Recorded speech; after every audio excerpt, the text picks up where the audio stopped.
Welcome back to the Best IT Be Free series. I'm Jay Boucher.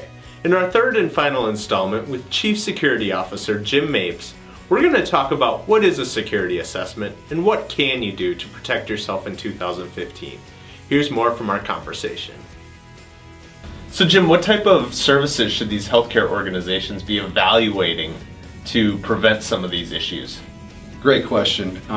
There's a number of different services that I believe healthcare organizations could benefit from.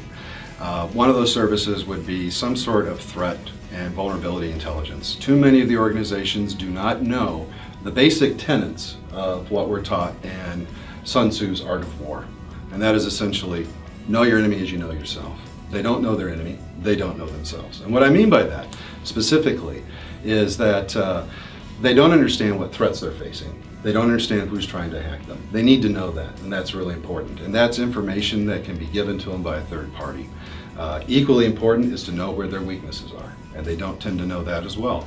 There's no clear way, usually within a hospital, that provides any kind of service whatsoever to IT to give them that kind of knowledge about what they have to fix and where they should be focusing their efforts to make themselves more secure.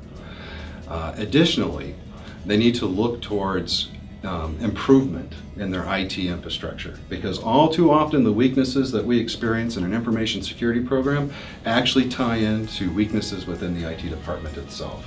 And if they're not aware of what those are, there's nothing we can do in information security that is going to ultimately be successful for them. Makes sense. So Jim, you spoke a little bit about weaknesses in IT affecting information security. What is included in a security assessment? Well, the traditional information security assessment is an intensive look at the information security infrastructure of an organization. It could include firewalls, missing patches, vulnerabilities, configuration settings, but it's all focused primarily on information security. All right? It doesn't really look into anything else that's going on in an organization that could potentially impact it.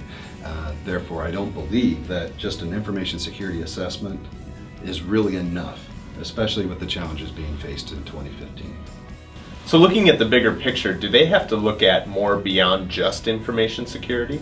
Absolutely, Jay. The problem is that too many times an organization will try to build an information security program or try to improve their information security and not realize that there are key elements in the IT department or the IT function that are missing or broken.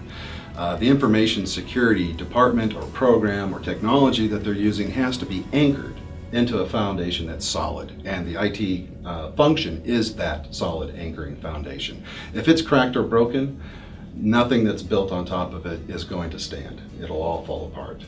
That's why it's very important that a more holistic assessment is done so that we can meet all of those challenges in order to ensure the success of information security in our organization. Absolutely. Well, you can certainly tell Jim is very passionate about security. If you actually managed to make it through all 9 minutes of our 3-part series, gold star for you. Until next time, I'm Jay Boucher, and remember, you can always be free with Best IT.